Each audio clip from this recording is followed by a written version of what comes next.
iPhone 14 Pro. So this might be a little bit inside baseball, but typically when you're testing a new product, an unreleased product from Apple, they tell you to keep the testing a secret. Don't let anyone know you have it. Don't display it publicly. Don't show it to anyone. That would be breaking the NDA. And that's still true about this new iPhone 14 Pro.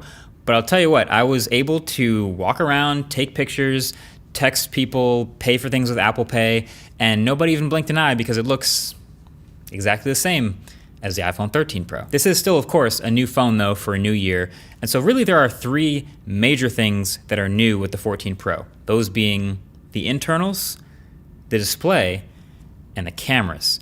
And so I'm going to sort of chapter those things off to go over each of them. But of course, also worth mentioning is this new MKBHD edition Chevron hoodie, finally available in the MKBHD store, mkbhd.com. It's very comfortable, but also hoodie season.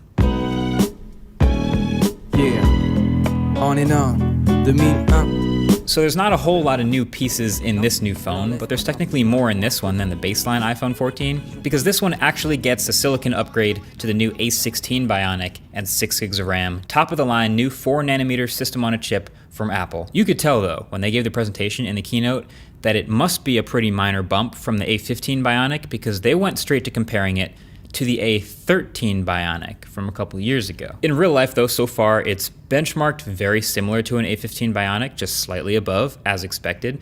And that's meant, for me, rock solid performance, fluid animations, and a pretty reliable all-day battery life from both the 14 Pro and 14 Pro Max. But I'm gonna get more into battery in a minute. Also technically new to the internals is a new set of sensors. It's an improved gyroscope and a better accelerometer to be able to tell if you've been in a car crash or not. Crash detection. Cool feature. So it'll detect if you've been in a car crash or not, and then if you don't respond to the prompts on screen, it'll automatically call emergency services. Great. I'm not gonna test that. I'm sure some other YouTubers will find a way to test it. But actually my question really was like, okay, if you're gonna test it, what sort of things do you test? And I guess the answer is accidental triggers. Like, you know how if you run up a flight of stairs or something and you have automatic workout detection on the Apple Watch, it'll go, oh, have you started a workout? Because you've got an elevated heart rate and you just started to run and no, just me? I don't know. I was just wondering if there's other times it might accidentally think that something else like a car crash might have happened. Maybe you've got a dbrand case on it and you just drop it on the floor or something. I don't know. It hits the ground hard enough, thinks it might have crashed. But then the more you look at it, the more you realize there's a bunch of different sensors and factors where it sees, okay, your GPS location was going 60 miles an hour until it hit 0 miles an hour, and the microphones heard a loud noise, and the barometric pressure changed when the airbags went off, and also the gyroscope saw that there was a hard stopping force. It knows you were in a car crash. One more thing that used to be in the iPhone that's not anymore in this one is a physical SIM card tray. This is actually for the US only, and these phones are now eSIM only. eSIM isn't exactly a new thing, but not having a physical SIM tray anymore does have its pros and cons. Pros mainly being, okay, it's one less place for water to get in, one less moving part, but cons being that for international travel, if you just wanted to grab a SIM card real quick instead of going through the carriers, that's no longer nearly as easy. I'm gonna keep an eye on this because I imagine Apple intends to eventually expand this to all iPhones instead of what it's now, which is just starting in the US only. But then the last internal change for the iPhone 14s, all of them, is satellite connectivity. This is an edge case extra feature that you're honestly hoping you never ever have to use, but in the off chance that you're stranded somewhere with absolutely no cellular service at all, you're nowhere near a cell tower, the iPhone's antennas now impressively can also communicate with straight up satellites instead of cell towers. So it'll take longer and you'll need a clear view of the sky, and the UI will literally help you point your phone at a certain satellite overhead, but it will let you send messages to a dispatcher or local emergency services to help get to your location and what you need help with. That is also pretty clutch. I will also not be testing that. But that's it for internals. Notice I didn't talk much about the externals like I usually do in phone reviews because if we're being honest, they're pretty much the same. There are some new colors, the space black, which is my favorite in years, and there's also a new purple color.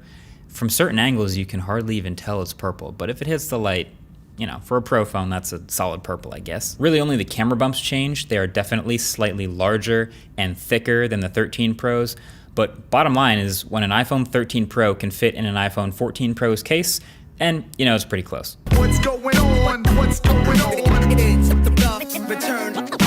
Okay, so now we're really getting into the meat of what you really start to notice on these new phones. iPhone 14 Pro and 14 Pro Max have some slightly updated 6.1-inch and 6.7-inch OLED displays respectively. So they're still excellent displays on paper with slightly thinner bezels that you won't notice, and slightly higher resolution that you also won't notice, and an even higher, brighter 2000 nits peak brightness that you absolutely will notice when looking at the phone on like a bright sunny day. It looks great at 100% out in the sun. But the two things you'll notice the most often here are the dynamic island and the always-on display. The always-on display is the perfect example of the classic Apple late mover strategy. Like, this is not a new feature. This has been on hundreds of phones before for many years, but now it's finally coming to an iPhone. And so it's being done the Apple way this time. The thing is, I don't really know that there's any advantages to this Apple way. So the always on display looks like this. So you hit the power button, you sleep the phone, you put it down, the brightness drops, the LTPO OLED display goes all the way down to 1 Hertz, and you get to see the clock and notifications roll in as if your lock screen is still on, just at a lower brightness. This is a pretty bright always on display though. You can see that, right? Like, you get used to it after a few days, but I constantly was looking over at my phone on my desk thinking it was still on with just like a lower brightness. But yeah, it looks like that all the time. The transition from the home screen to the always on display is really nice. It's got this smooth fade animation. And I think that's the Apple way. Like, the clock, if it's behind something, will graduate to the front of the always on display. And it maintains all of the colors and skin tones in whatever wallpaper you were using. So it's not faded or black and white, you still have all your color. If you've got music playing, then your album art is front and center. It is extra beautiful. But I don't really care about any of that, to be honest. And there's also no extra customization. Like, I've seen some really creative always on displays over the years that let me customize and dial in even differently from the lock screen, and I really love using them. Apple's is just a toggle in the display settings on or off. That's it. Me personally, I'm gonna be turning it off on this phone because it also seems to be affecting battery life slightly more than I expected. Now, the always on display specifically doesn't show up in the battery settings, so I'm kind of just estimating here based on my behavior. Everything else looks normal, but I am getting slightly worse battery life than I've expected and than I've had on the 13 Pro for the past year. And so I assume that's this. That's a little extra brightness going a long way. It does still know when to turn off, don't get me wrong. If it's in a pocket, it turns off. If you're in sleep mode, it turns off. Even when you have an Apple Watch on and you walk far enough away from the phone that it knows you can't see it anymore, it turns off the always on display. But it does just sit here on my desk all day showing me stuff, and I don't really use it all that much, so yeah, I'm gonna pass. But you know what is new on the screen that I absolutely love and will never pass on? The Dynamic Island, baby. What a terrible name. They felt the need to name the notch. It is such a minor feature in the grand scheme of using a phone, but it's a good one. It's a really good one. So here's what's happening. Remember the rumors of the new Pro iPhone replacing the notch with an eye-shaped cutout in the top of the display with all those renders people made? Well, that's actually what this is. It has one circular cutout on the right for a new selfie camera and one pill-shaped cutout on the left for the new Face ID hardware, which they've shrunk down by about 30% to fill in this smaller area. And then instead of just doing that, Apple has cleverly decided to fill in the gap between them with black pixels and make it one big pill. So then the idea is Apple would much rather us think about the pill as software than hardware. So they built a whole bunch of software features around it. So it just has a resting state like this, which doesn't show up in screenshots or screen recordings. It's just a gap. But there are about 30 different things that it does to indicate ongoing activities and background activities and things that are all beautifully animated and super smooth with these fluid physics. It's so friendly and approachable, and all of these things that it does show up in screenshots and screen recordings. The best part is pretty much everything works straight out the box as you would expect it to. So I had this moment during the first impressions video where I was like, oh, can't wait for Apple Music to use it, but then Spotify to take like a year and a half to actually update their app to work with this. But nope, everything works straight out the box, including Spotify, because that already uses the Now Playing API. They already had a lock screen widget. Same with SoundCloud, same with YouTube Music and Pocket Casts. So you have album art and the color matching waveform up there while the media is playing. If you tap it, it'll open the app that's playing. And if you long press it, you actually get a widget that pops up with some media controls like in Scrub and everything, pretty much the exact same widget that would appear in the lock screen. So this feels kind of backwards. I think a tap should open the widget and then a long press should open the app, and that would just make more sense, but whatever. The point is, it just works right off the rip. Matter of fact, here's everything that the Dynamic Island does right out the box on day one. So it does system alerts like for incoming calls, connecting AirPods, plugging into a charger, switching the ringer to silent mode or volume on, Face ID unlocking, connecting AirPods, and a whole bunch more. There's our full list. And then it's also a UI for live activities happening in the background. So an ongoing call or music playing in the background, any media, a timer counting down, maps directions as you navigate in the background, voice memos recording, screen recording, all that stuff. So here's a full list of that as well. And then any third-party app that uses the Now Playing or CallKit APIs, which there are many. It also has a little spot for the indicator for microphone and camera access right in between the pill and the cutout. It really becomes next level when you have multiple background activities happening at once, because then it low-key kind of becomes like a multitasking app switcher at the top of your phone. So one background activity looks like this, but then if I have a second one, if I go start a new background activity, it splits the island into two, so now you can pick between them and then quickly swap between them with a single touch. That's so sick. I think, as cheesy as the name is, like I'm about done saying the words Dynamic Island out loud, but I think this will be one of the most copied features in the smartphone world in like 18 months. I pretty much guarantee it. Like, we even already saw some MIUI mods on Twitter with people trying this on other phones. But the thing is, it's gonna be surprisingly hard to copy it exactly like this on this level. It seems pretty innocuous, pretty simple, but there is a lot going on here. Like, there's a new display engine in the A16 Bionic that handles all of these animations, and there's a lot of them that really pull this whole thing together. There's physics to it. You poke the cutout and it wobbles and moves around a little like it's alive. And since there are real cutouts, like holes in the display for the camera and the Face ID system, it has to be touch sensitive in areas around the actual cutout so that it can still register taps when you touch a dead zone on the screen. And for the most part, it works pretty well. Is this a game-changing feature in a phone for most people? No. Is this a reason to get one phone over another? I don't think so. No, not really. Is this a nice quality of life touch that a lot of people will think is really cool and really like? Yeah, I think that's true.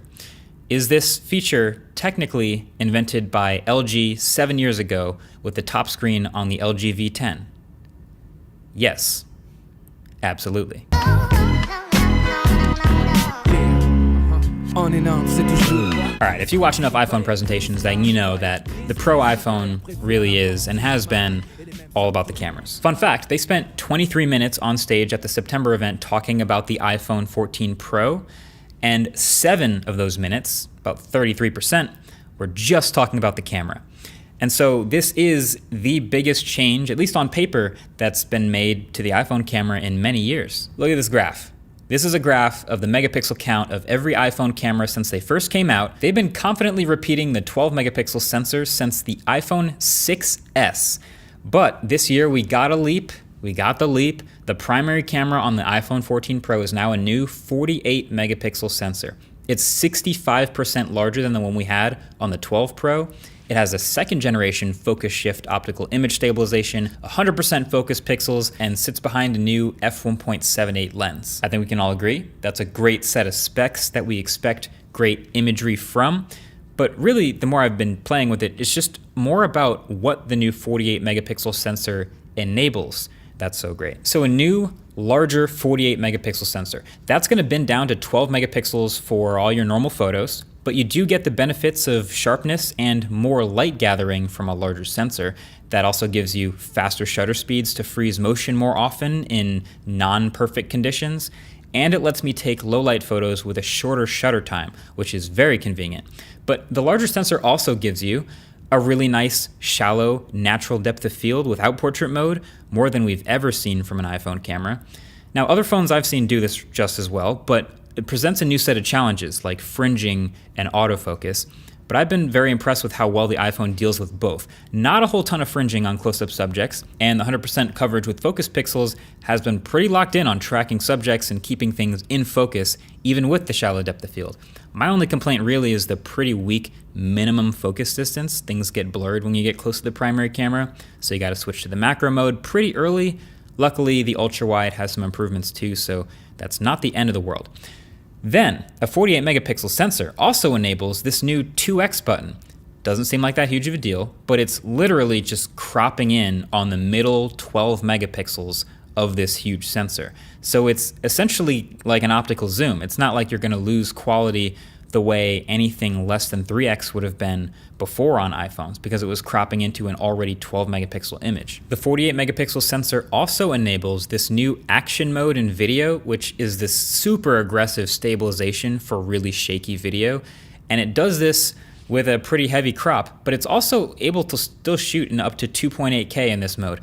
Little pro tip, it defaults to the 0.5x camera. It's much noisier when you do this so I do recommend switching back to the primary for it. And then if you're running around chasing a subject or even pointing out a car window or just anytime you need some pretty heavy stabilization, this is definitely nice to have. If you want the full 48 megapixel files, you can shoot in ProRAW and it will kick out 50, 60, 70 megabyte DNG files, which have a lot of detail and latitude to push around in Lightroom and make them look better than the straight out of camera 12 megapixel shots. But I'll leave that to the Peter McKinnons and Tyler Stallmans, or the many other photography creators I know are gonna put this to the test. One thing they didn't do with the new 48 megapixel sensor is 8K video. They could have, they've not been able to until they crossed the 30 megapixel threshold. They got to 48, they didn't do it. That, of course, would also probably still be pretty tough considering the max iPhone is still 1 terabyte, which sounds like a lot, but then you're also working with huge 5-6 gig per minute ProRes files that take forever to get off the iPhone via this Lightning port and the slow speeds. And they should probably just switch to USB-C, and that's a whole rant for another day, so I'll just stop it there. But just know, no 8K video straight from the iPhone's camera. I think I can honestly safely though put the iPhone 14 Pro as the best camera system in any phone in 2022. Don't get me wrong, it's not perfect. It can definitely overbake HDR sometimes in some harsh shooting conditions, and the new selfie camera, which now has 12 megapixels and autofocus, while it handles a variety of focal lengths much better and is sharper overall, it still has a tendency to overexpose people with dark skin constantly, I would know. But if I'm just looking for the overall versatility of the whole camera system, you know, the shutter speed improvements, the quality of the photos, the great autofocus, the color consistency between the 3 different cameras, the overall image processing pipeline improvements that have made the ultra-wide much more usable and less noisy in low light, and then of course the ProRes video that I'm literally actively running an entire YouTube channel with, then yeah, I'm pretty comfortable calling this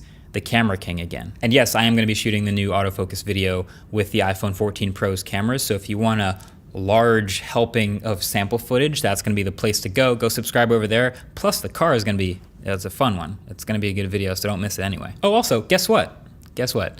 Cinematic mode now supports 30 FPS. Huh. That's funny. Checkmate 24 FPS stands. No, but also I don't think I'm going to be using cinematic mode that much because the natural depth of field is so good on the primary camera, but yeah, 30 FPS, cinematic now. Also, remember how all those event invites went out a couple weeks ago and the theme was far out and there were all these stars and we thought, oh, they're gonna get an astrophotography mode, like a nighttime photography type thing. That didn't happen. Turned out they were like hinting at the satellite connectivity, but like the iPhone still gets crushed when it comes to some of the like super low light nighttime shooting and especially astrophotography, so I'm kind of bummed that we didn't get that. But otherwise, yeah, complete camera. Kick, snare, kick, snare. So the iPhone 14 Pro is still $1,000 and the 14 Pro Max is still $1,100 to start. So they are the absolute best phones Apple makes right now, and there's going to be a lot of people considering an upgrade. So is it worth it? Well, in the landscape of other phones you could get for $1,000, this one's going to be competitive. It's going to have the best camera of the bunch, I think. It's going to have one of the best, brightest, most responsive displays of any of those phones. It's also going to have a dynamic island, however you feel about that. But also it's going to have the classic suite of iPhone stuff. iMessage, FaceTime, classics. But there definitely isn't any flashy or any crazy design or hardware innovation happening here. There is nothing folding in half. There is no super fast charging or some massive battery size improvement.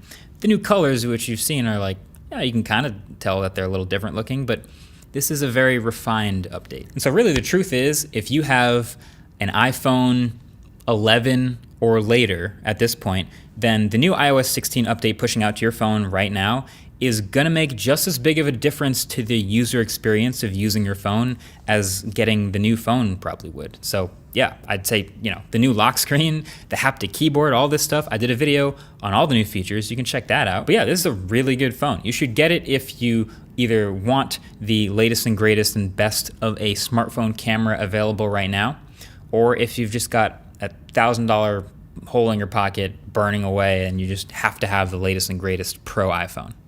That's what this is. If you're not trying to get the newest iPhone, then you can skip the upgrade and fix your current phone with parts and tools by this video's sponsor, iFixit. They make it super easy with free repair guides and teardowns on their channel. It's not as hard as it looks. Also, if you want to see the inside of your phone before you try to fix it, check out iFixit's channel so you can see their iPhone 14 teardown when they take apart tech so you can learn how to fix it yourself. So you can check them out at the link below. One sustainability note I found interesting, the iPhone 14s now across the board have a slightly improved repairability design. The glass on the back is now separate from the components underneath. Very nice. But either way, that's been it. Thanks for watching. Definitely get subscribed to see the straight up standard iPhone 14 review when that comes out. Also the Apple Watch Ultra when that comes out. And about 1,000 other things that are all working on here at the studio because it's Techtember and there's a lot happening. See you in the next one. Peace. Back to low.